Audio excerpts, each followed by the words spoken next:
This is day 321 of the Arukh HaShulchan Yomi. If you'd like to sponsor upcoming shir more of the Arukh HaShulchan Yomi, please contact me directly. Today we're doing some Reish Chav Science of Gimel to Reish Lam and Seed Base.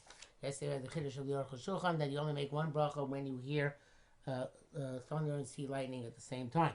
Gimel, Kshabirach al Ram al Barak, when you made a bracha on thunder and lightning, Lo Yivarech al Ramir Bracha, we shouldn't make a bracha on any other thunder and lightning, Kos Man Shageshem Olech, as long as the rain continues, va'anonim, buchunasim, and the clouds are still in the skies. But when the skies the clouds scatter, and the rain ceases, zorch hashemesh, and the sun shines, then there was again lightning and thunder. Make another bracha olam, and that is true onwards and onwards.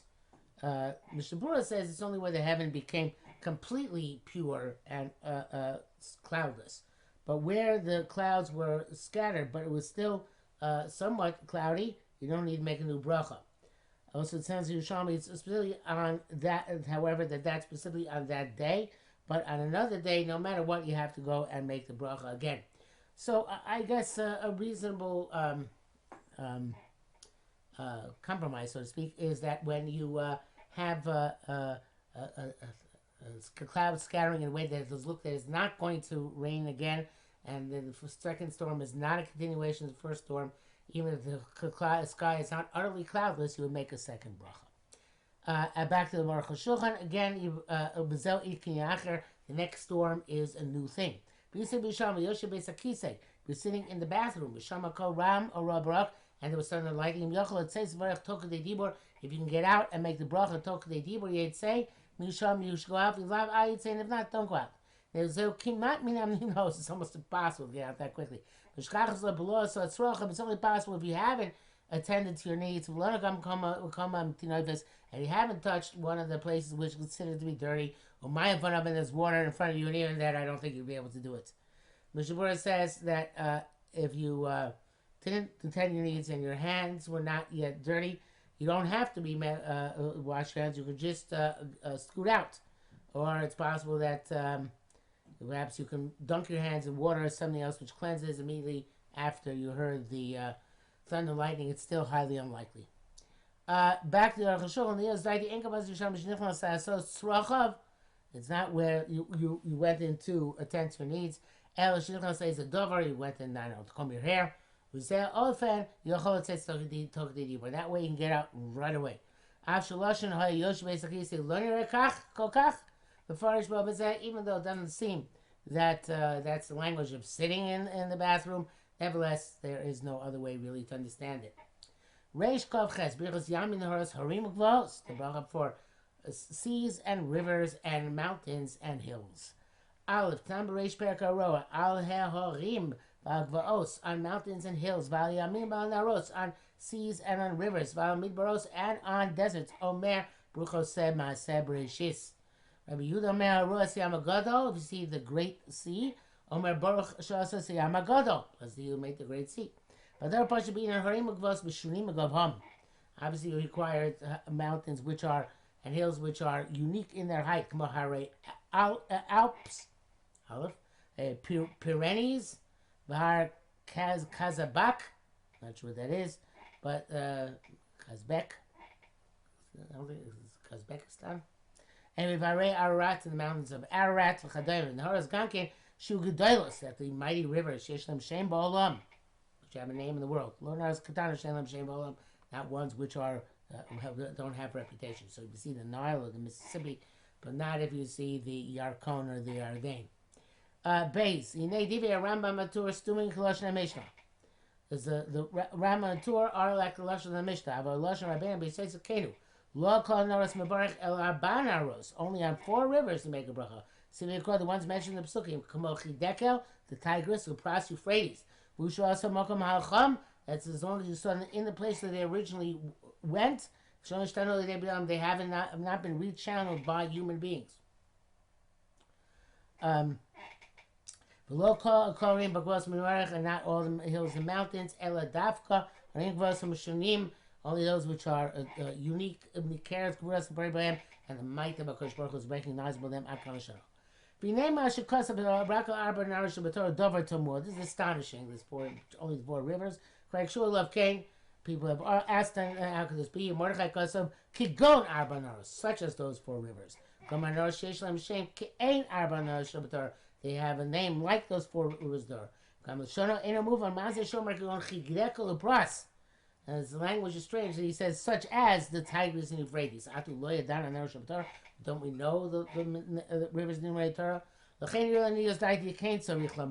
So it seems like there's a type of the Beis Yosef, and this is what should say Ela Ke'ain Arba Naros, those which are like the 4 rivers, the Chsive Bikra, which are mentioned in Pesukim.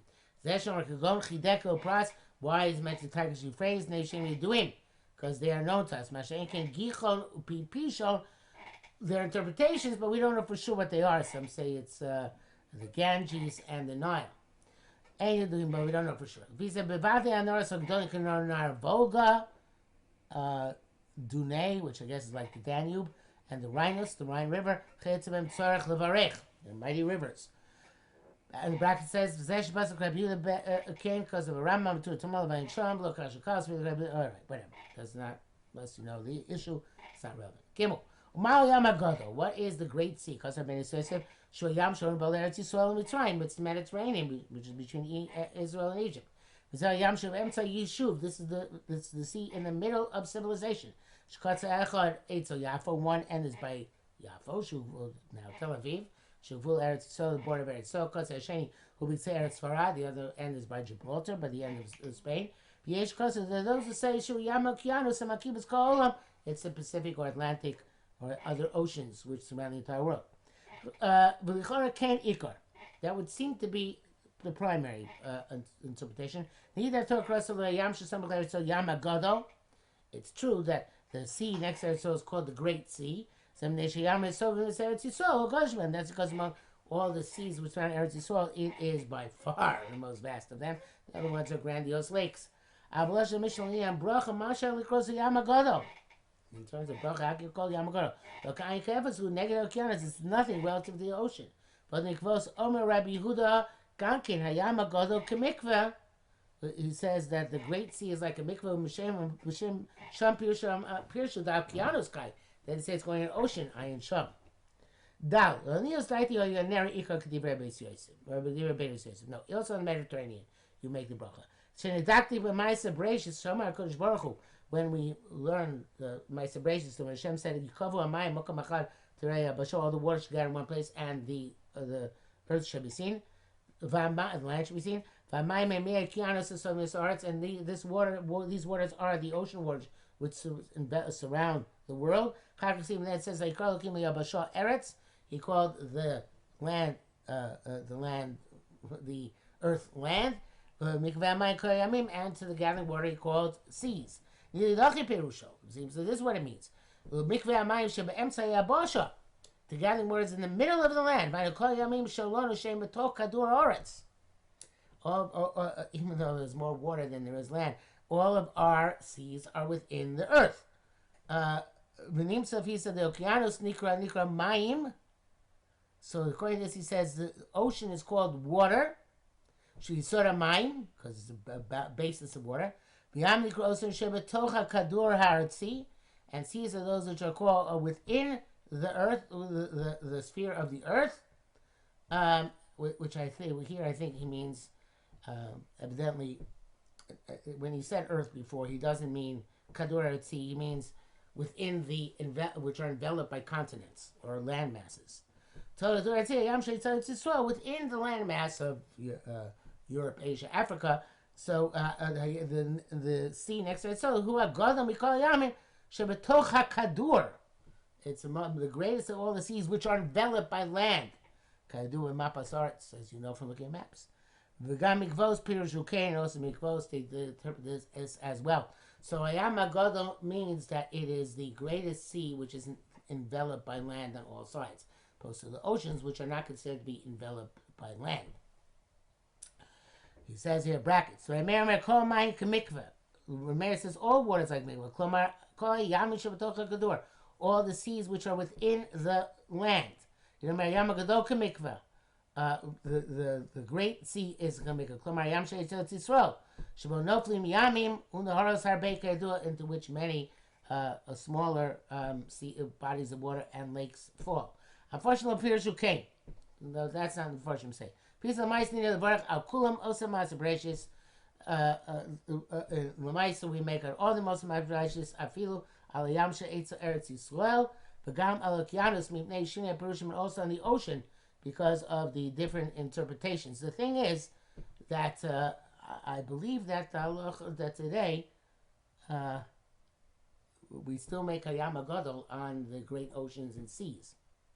The Mishabura says that the sea with which you go to Eretz Yisrael is considered by Yam Gadol, but many Achronim argue and hold that specifically the ocean has the bracha because of its vastness. Belacha writes, "If you made a bracha al Yam Gadol," and saying we should say Yam Gadol also Master Precious, you're Yotzei. So I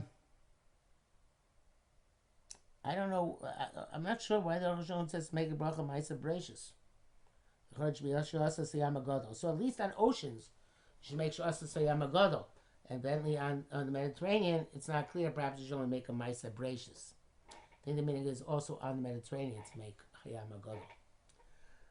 Okay, Reish Chavtes. Birchas HaKeshes, Birchas Chamid Kufasa. The bracha on a rainbow and the bracha on the sun when it is in its proper season. For Reish HaKeshes, somebody sees a rainbow, Omer, Burchat Hashem Akeim Melchalam, Zochar Bris. He remembers the covenant, Neman B'Briso. He's trustworthy in his covenant. The Arukh HaShulchan has Nema Riso. Mishabura brings down from the tour the Nusach Vinem Briso, Vikayam Ma'amoro, and he fulfills the statements. Klomar, meaning Habrisha Karas HaKadosh Baruch Hu Noach Shlo Yavi Mabul Olam. The covenant that HaKadosh Baruch Hu made with Noach that there will be no further floods in the world. Lufisha Ein Kol Chodesh Tachas HaShemesh, and since there's nothing new under the sun. V'lo Ka'es Nivra Keshes, and the rainbow was not created just after the flood. Existed from the 6 days of creation. When we saw the Shabbos, one of the 10 things created Erev Shabbos, just be twilight. He sustained his statement. He sustained that which created with his statement, the 6 days creation, Ikar Keshes, the primary rainbow. But now he shows it to us. Base, you shouldn't gaze extensively at a rainbow, only just to cast a glance at it. Not extend the gaze. Anybody who is not concerned with the honor of his creator, it should not have come into the world. The Chsiv says, "Kamar Keshes the Mus Klod Hashem," like the countenance of a rainbow is the image of the honor of God. Vasili Pala Panav, and you can't fall on your face. Shura Keshes, when you see a rainbow, it looks like you are bowing down to the rainbow. And of course, and people who gaze at the rainbow extensively, their eyes become dim. Gimel, the person who sees the sun at the beginning of the season of spring, the day that the season of spring begins, at the beginning of the great cycle, which is the 28-year cycle, and then the season comes out beginning on the eve of Wednesday, like was during the 6th creation, based Tlias Hamoros, when the luminaries were created, which is the beginning of the evening of Wednesday. So therefore, when you see the sun in the first year of the great cycle, on the Wednesday morning, you make the bracha Baruch v'chulei osem maaseh bereishis v'tiyem yirtzeh Hashem back then B'shnas Tov Reish Nun Zayin 1897 Haba aleinu l'tova v'bracha hi ad shalosh aliyom. You have 3 hours to make it. And Moshe Rabbeinu says that's b'diavad. So to make it as early as possible. But and some Achronim say b'shas l'chakto, you can go even till chatzos. And that's what the Arukh HaShulchan goes on to say. If it's covered by clouds, yuchlu levarech ad chatzos, you can make a bracha until noon. V'lo yoser, not longer. If until noon it's covered with clouds, lo yirbarchu, they should not make the bracha subsequently. The Mishnah Berurah says that if it's the sun is covered by clouds and you can't see it, the Shari Tshuva, the Chazon says that if you could see its form through the clouds, you can make the bracha. But you can't see it at all, then you don't make a bracha. Now, very deeply disappointed that a cloud covered with clouds that day.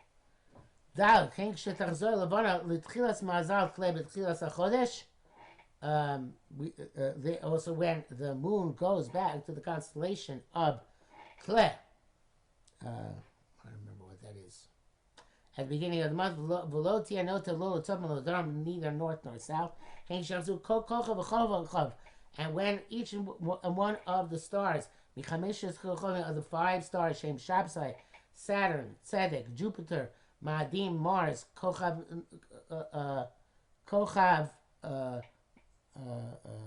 Venus, Noga, Mercury, the Tchilas Mazal Tle, to the beginning of that constellation of Tle, Lo Yanotev Lo Tzofim Lo Doram, not north nor south. When you see the constellation coming out from the east, make the best bracha. Because these 7 stars, including the sun and the moon, they're the primary stars which are active in the land based on Hashem's command. He's fudging a bit, whether astrologically or astronomically. There you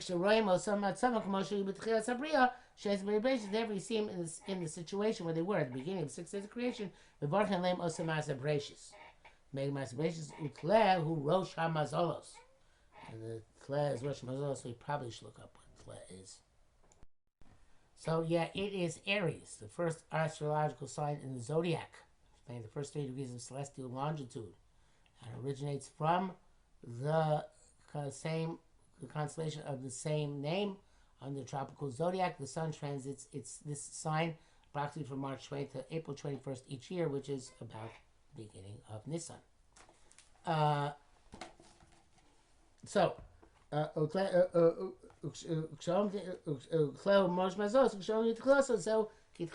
when you're at the beginning of it, it's like the beginning of its creation. We don't make this bracha about the moon and stars. We don't know exactly how to ascertain this. Other interpretations. Ramba. Tur brings also Arukh that after that, when the cloud was that's in brackets by the way, the Tur, when the cloud also when the heavens are covered with clouds for 3 days, and then you see the sun again, you also make a Masa Brachos. And now we are up to Siman Reish Lamed, Dine Shar Brachos Pratios, other specific brachos. Aleph, Davar move on. It's understood. You only pray about the future, not the past. The Maya will alavar. What goes to do about the past? On the past, it's only possible to give thanks. Let's say to be grateful to Hashem on the good things He did for him. On the future, it's the opposite. The gratitude is only possible on that which was. The tefillah shaykh asid, and davening prayer is on the future. You ask for Hashem, she asks kach bekach. You should do that. He should do this and that for him. There was somebody who comes into a city, and he hears cries of anguish in the city. Makes it sorrow for some difficulty. She's havava, which befell it. Vomer, he says, he says, may this not be in my house. I raise the tefillah. This is a prayer for north. Zot tefillah over. There's a prayer on the past. V'may da'ava, whatever happened, happened. But he can say, Muftachani sheins besoch beisi. I'm sure it's not in my house. In Mutzadik Homer. He's actually a complete tzaddik.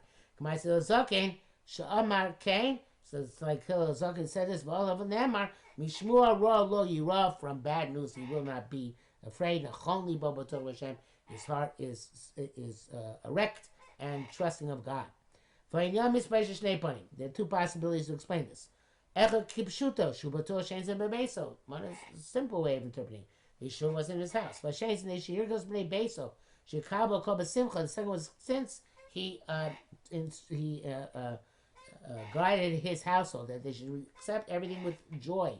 Both the good and the opposite. Kara is it Torah, so therefore even some bad thing happened. Lo yitzaku b'kolos, they won't cry out. They will not be the ones crying out with anguish. They would have received it with love and with silence. So if they're loud voices and cries of anguish, says Hill, it can't be from. Sure, it's not from my house.